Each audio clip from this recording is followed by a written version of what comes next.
And we're live. Jenni, I'm so excited to chat with you again. Yes, I'm really excited to be here. It's really great. I was trying to sneak a share onto my Facebook from Oh No, but I didn't get there in time. But I did retweet. I retweeted. Oh no, you didn't get to share it in time. Oh no.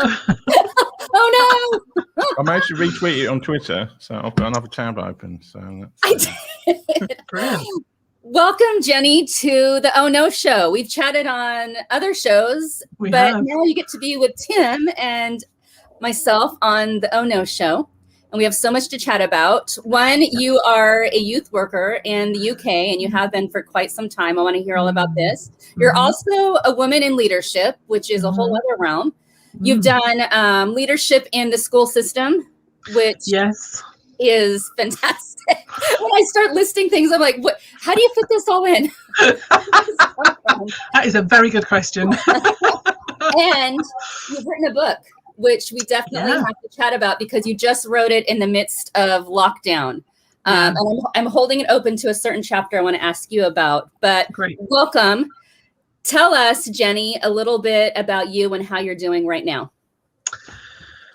Well, yes, as you've said, I'm a long-term youth worker, supporter of those who support young people, which includes other youth workers, but also kind of parents and really anybody who's working alongside young people. I do that through a variety of different things. One of the things that I do is mentoring for youth workers and those who are caring for our young people. I also have written this book, which I also have a copy of just here. I'll be frantically flicking through it in a minute. And I also do some training as well, and I write on my I have a blog that I've been writing on for a little while too. So yeah, I'm a busy person. I'm also a mum to two boys. I have one who's a teenager himself and one who's a pre-teenager. Deep joy. And that is very different, very, very different to being a youth worker. Oh my goodness. And just kind of, just everything is going all right at the moment, actually. Last week was a bit crazy, but this week feels a lot more like I'm a lot more chilled this week, so it's good. Okay, I'm really excited to be on your show. Yay! I'm going to ask you about Youthwork in a minute, but I want to point out your shirt really fast because I recognized the shirt as soon as I saw you. So tell us about your shirt, because this also goes into Youthwork and your amazing network in the UK. Yeah, so I have recently made acquaintance with the people who make these clothing, and they are called Listen Threads, based in Birmingham in the UK.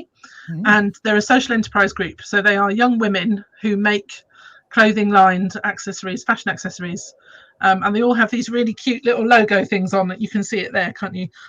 This one says love, and there's loads of different things that you can get from them, and it's amazing because it's this social enterprise, so all the money goes back into supporting the people who are working in the business, and also obviously it gives them skills and abilities. For my podcast that I interviewed Jenni, who leads the project, and Chloe, who's one of the young women who runs this social enterprise, and they are brilliant. Chloe really blew me away. She was absolutely like a firecracker kind of to talk to. Really, really great. So yes, I'm very proud to be wearing my Listen Threads jumper. I love it. I love the messages. I love what they do.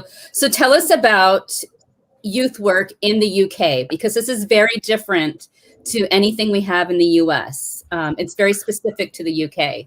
So will you tell us a bit more about what Youthwork means in the UK and what it is that you do?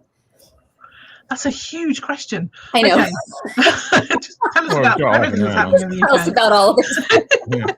So I started in the church kind of faith sector of Youthwork, and so that involves kind of running different groups and programs for young people who are attached to a church in some way or other. They might be kind of families who go to that church, or they might be friends of those young people, or just kind of young people from that area. I spent a lot of years helping to lead a Friday night open access youth group, which just basically was come along, play some pool, play a big green ball, which is a game I never really got involved in. They had this massive, great big green ball they used to throw around the hall, and hang out and have some fun and belong to a particular community. So that's kind of where I've come from. As I've got a little bit as I've moved a few paces away from that, if you like, I've discovered that there's a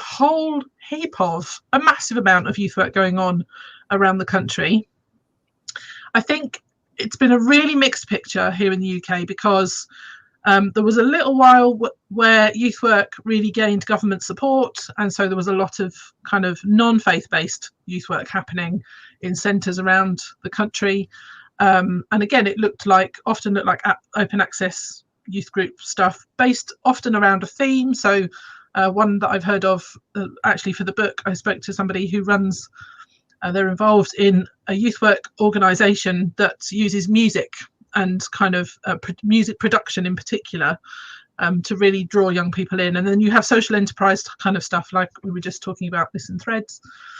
And so lots of different ways in which adults can connect well and positively with young people in order to kind of facilitate their adolescence. I think, our adolescents get a really hard press. They have a really difficult time of it. And so, having somebody that can walk with them, I think, is really important. So the government support was there for quite a while, and that's been eroded since the coalition government here in the UK. So for the past about 10 years, I think, the funding has just been decreased and decreased. So now a lot of what used to happen as statutory government run is now happening as charity run out there in the kind of youth work world, if you like. So I think, that it's a very mixed picture, and a lot of youth workers, I think, feel a kind of frustration over the lack of government recognition for our young people.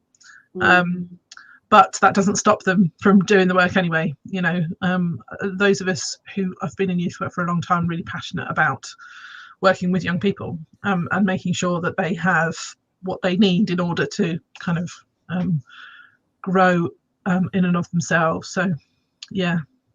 Hi, Chioma. Chioma said adolescents definitely get bad press, and she says hi to us. We had her on just a few weeks ago, so it's fun to see our youth work, the UK youth workers coming on and explaining what you do. And James is saying, feels like Tuesday afternoon youth work chat.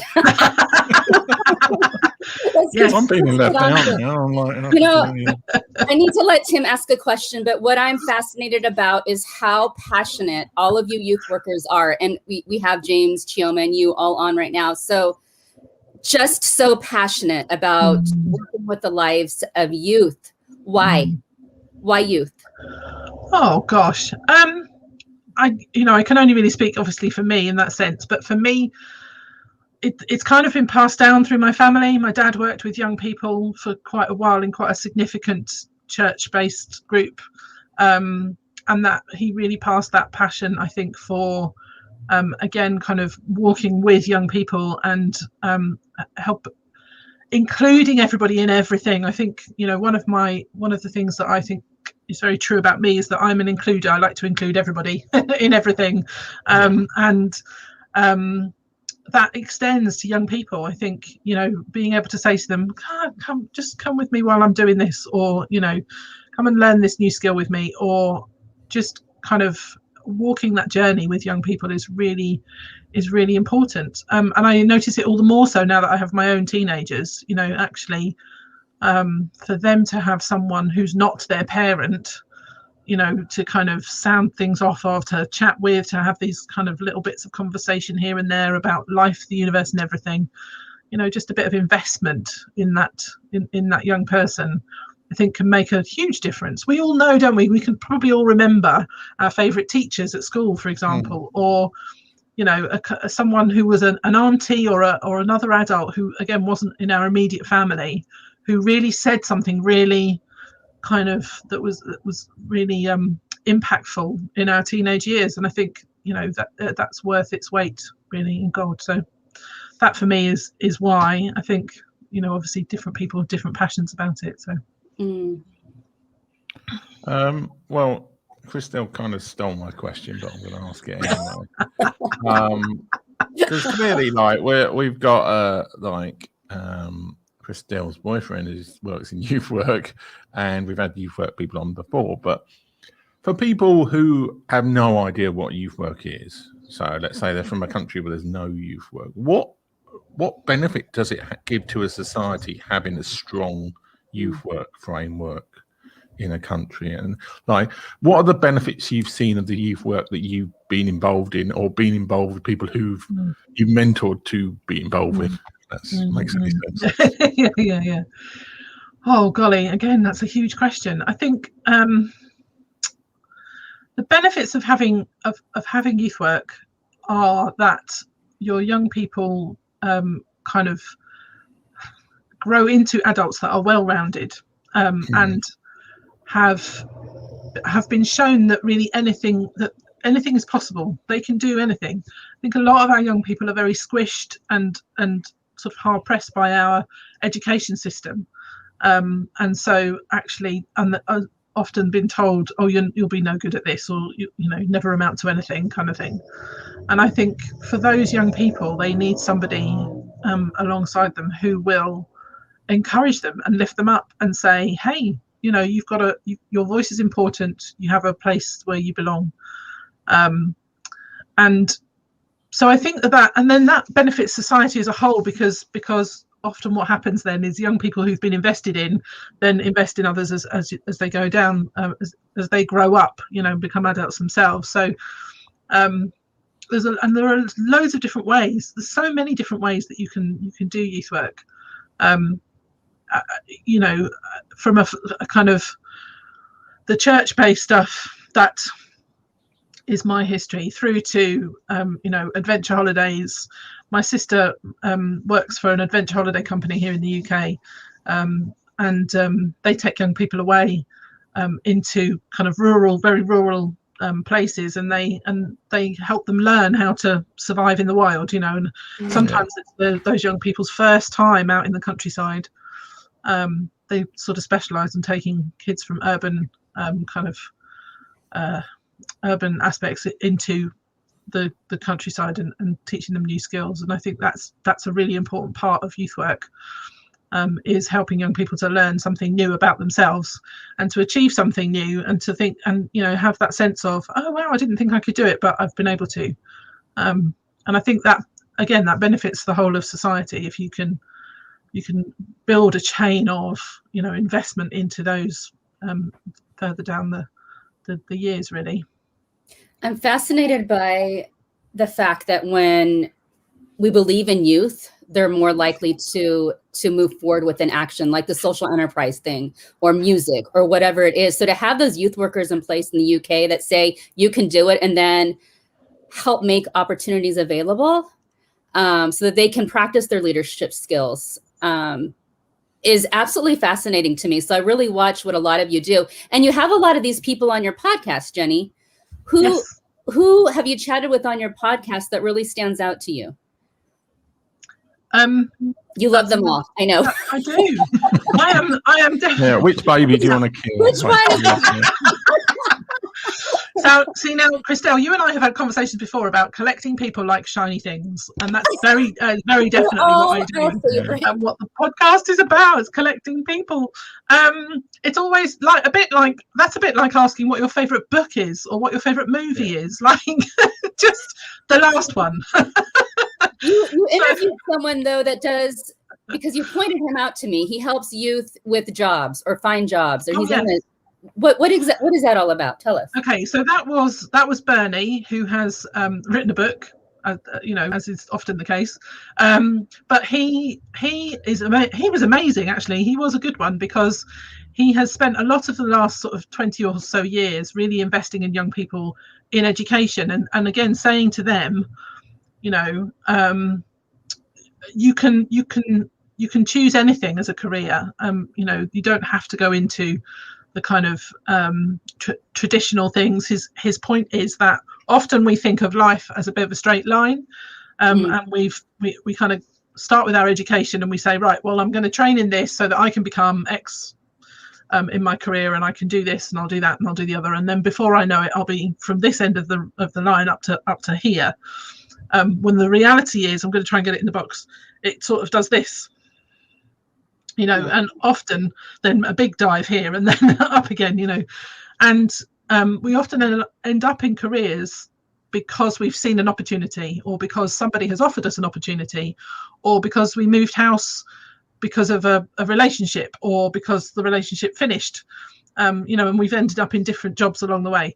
So his thing is that our young people need to kind of have a bit of more confidence, and he does a lot of confidence workshops and a lot of CV writing workshops around having confidence in young people's ability and skills and talents, and actually kind of drawing those out and being able to say, here they are. Which in this country in particular, we spend a lot of time telling our young children, oh, shh, be quiet, you can't, don't shout about it, you mustn't, and then as they get a bit older, oh, don't boast, don't shout loudly about what you can and can't do or whatever. And then when it comes to job hunting, we expect our young people to be able to say, yes, I'm brilliant at this, and actually that's not often the case. Once they've heard a lot of lessons or a lot of conversation about, well, you shouldn't be shouting about yourself, it then becomes really difficult for them to kind of land themselves in a job. One of the things he pointed out as well, which I found really interesting and something that's very current, is that the COVID crisis has really kind of has brought a massive change in our labour market, if you like, in the job market. And so jobs that have always been there are suddenly not really there anymore, or at least not secure enough to really say, this is what I want to do. And a lot of people are going self-employed because of that. And so actually the young people who are coming up through education now will end up in jobs that don't really exist at the moment, and they need to kind of be encouraged to kind of look at what are our skills and abilities, and how can we make that work for the labour market. So yeah, he was a really good guest, but everybody's been a really good guest. Janie and Chloe, the two women who made this, are just brilliant. You need to go and listen to that one. I did listen. I listened with James to that one. Yeah, they are fantastic. The energy and enthusiasm that comes out of them is just great. So, yeah. Tim, I'm letting you. Well, we have a question from the crowd, from a non-person who's not a youth worker. Well, I don't think Beth's a youth worker. Jenny, does one of your youth working adventures stand out more than the others? So I'm guessing that is like, what do you think is the most effective or the most fun youth project that you've worked on? I think the most fun is taking young people away. So that sounds like, I presume not like you're taking them away from their family. Not get away. No. It's residentials. It's taking them away on a kind of weekend where it's all very above board. You've done all your risk assessments. You've got your DBS check. You're all fine. So I think, but ultimately, spending, and it's that thing about taking everybody, therefore, out of what normal life looks like for a weekend, or even a few more days than that, if you can get away with it, and showing them something different, and also spending time with them, investing your time. I think young people really appreciate it when adults say to them, you're worthy of my time, and hanging out with them and playing silly games. One of the ones I remember most kind of clearly is taking a bunch of young people, this must be 10 years ago, maybe not quite. We took them away to this beautiful retreat centre that's quite close to where we live, and there was only a small number, about 9 or 10 young people, and we had about 5 or 6 adults, so we had a good kind of, there was a good group of us there. They played this wide game in the grounds.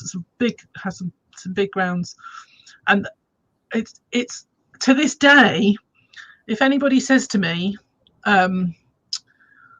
something, I'm not going to get this wrong now.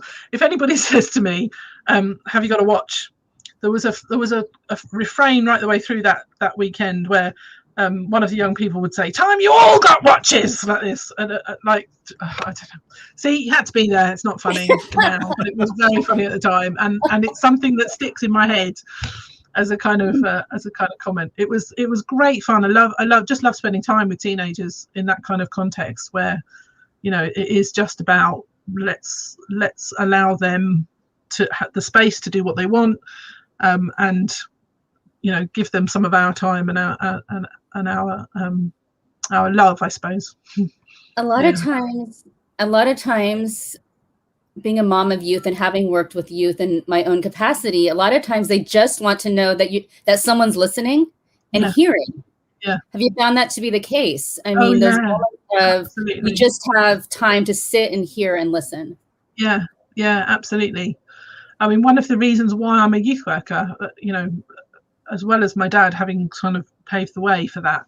But when I was about 16 myself, there was another, she was only in her 20s, so there wasn't that much age difference between us. But she sat down with me and she spent time with me, and she said to me, you're good at this.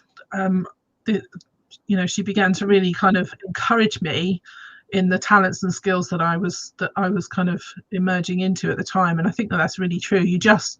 So many young people just need someone to spend some time to listen to.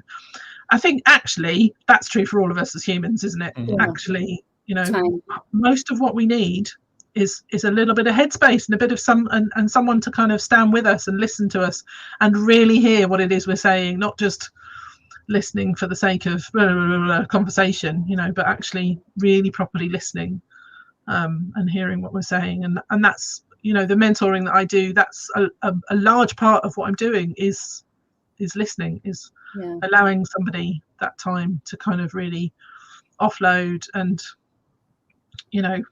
go off in their explanation about whatever it is, and actually listening to them and making sure that I'm hearing them is a really important thing. Yeah. Now you train youth workers as well, is that correct? Yeah. Or you're a mentor to youth workers, you're a coach. Explain this. What is it? Okay, well, so the training thing it started off and probably is more. So it started off with overseeing some formal qualifications for youth workers.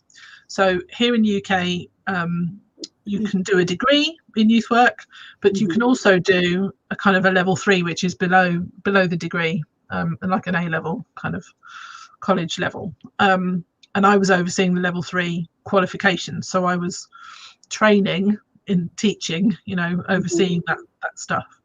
And then as I moved sort of as an addition to that, I suppose, and sidestep, I was also offering training in mental health for children and young people, because I was seeing, as part, you mentioned earlier, the school leadership stuff.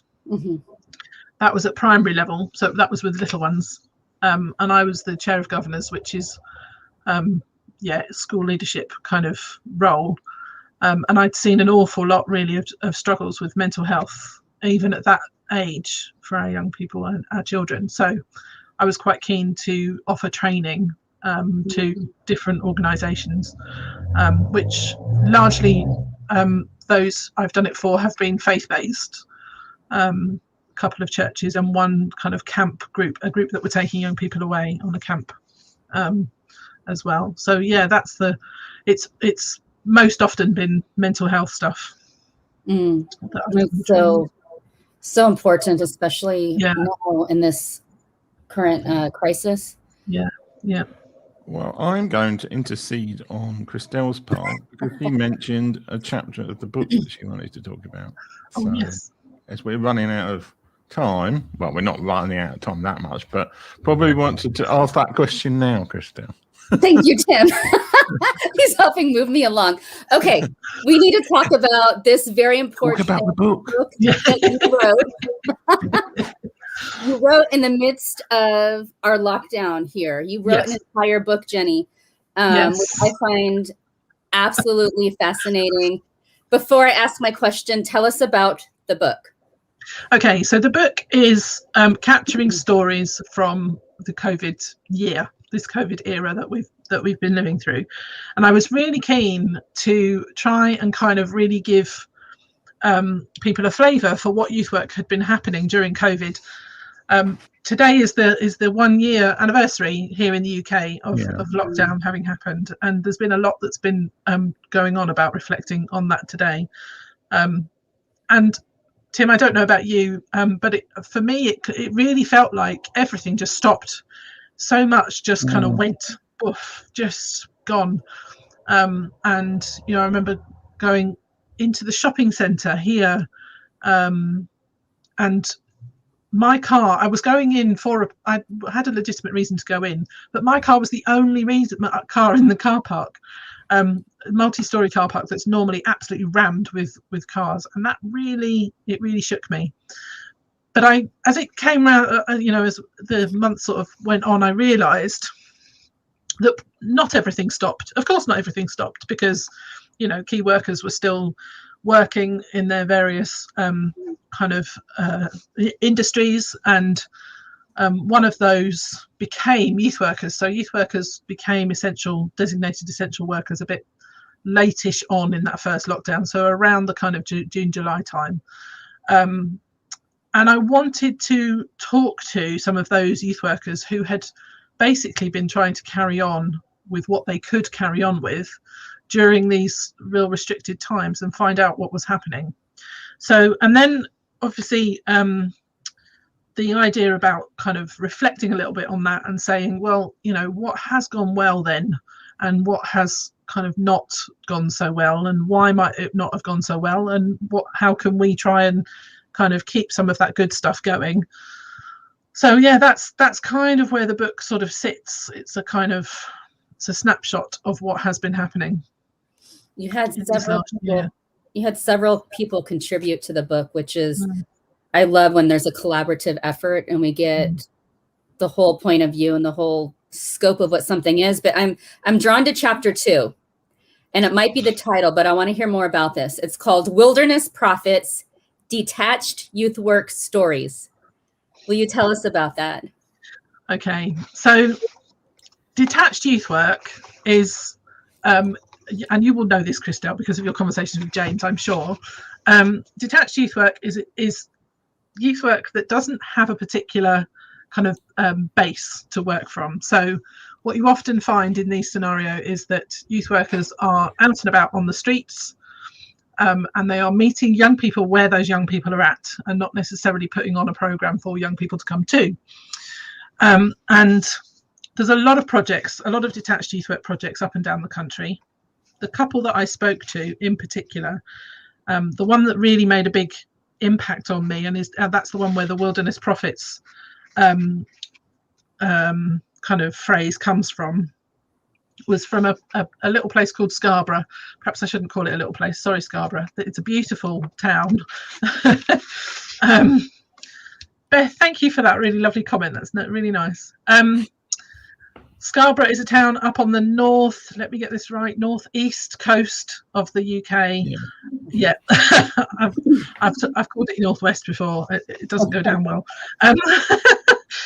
And the project is called Sidewalk, and it's run by a guy called Steve, who's coming on my Jenni Talks podcast in a couple of weeks' time.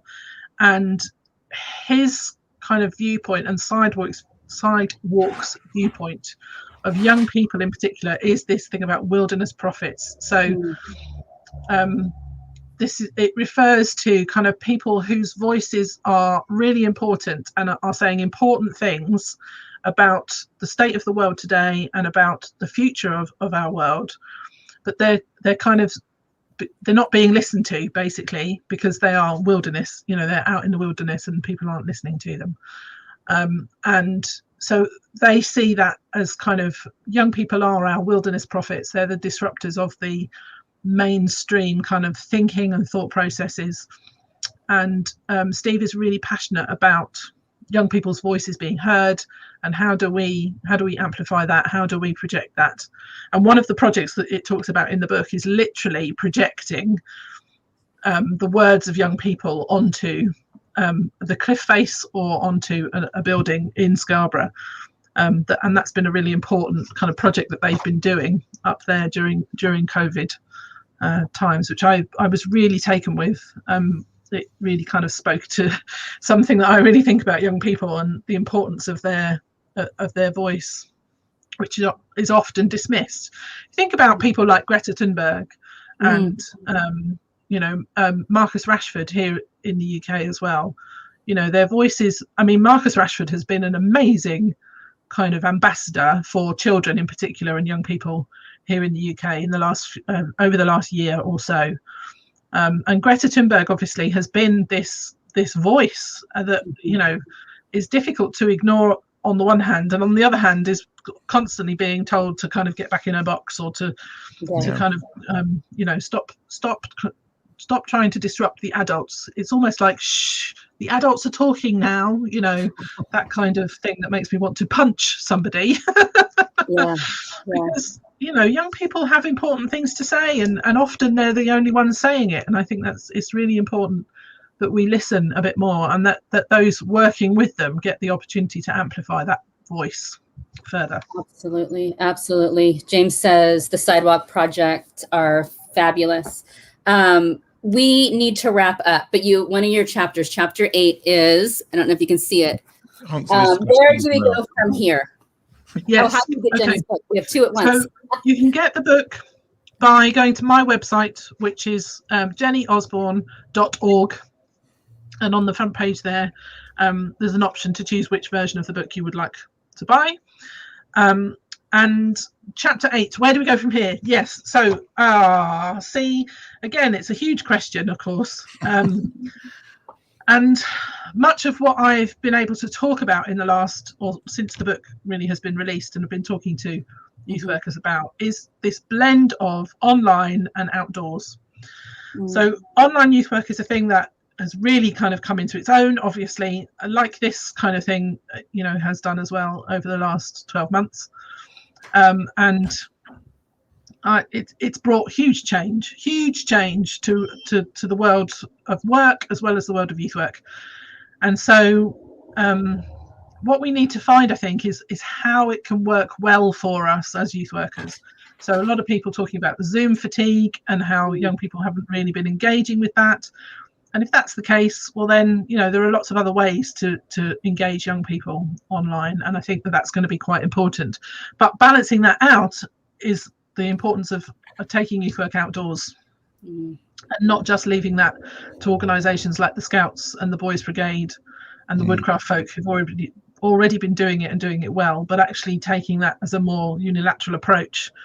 Our young people desperately need, don't they, to sit in a park with some other young people and to talk as normal as it possibly can to their friends, to look people in the eyes, to just kind of lie down on the warm grass and while away a whole afternoon or a whole day of just kind of not doing very much but hanging out with their friends. They desperately need it, and I think that kind of youth work that brings young people together like that is going to be really important. Also, I talk about the need for reflection and the importance of looking back in order to look forward, which is another thing that I've been really passionate about in terms of my youth work kind of advice and training, I guess. I could talk to you about this all day because there's such a history, I know, in the UK with youth work, and some of it has influenced youth work in America in some capacity. And we don't even have time to touch that. But thank you, Jenni. Thank you, Jenni, for giving us a snippet of what youth work is in the UK and introducing us to your book.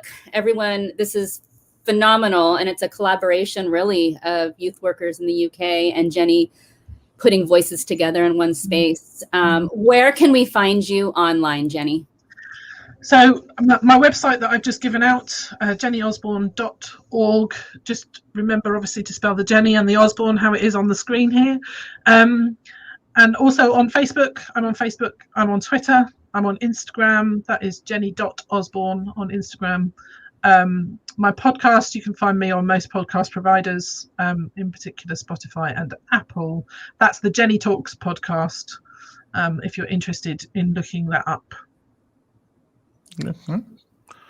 Well, I think that's a great show, and thanks so much for being on the show. And I'm going to play the outro music now. Thank you, Chioma, James, Beth, and everyone else watching. Bye.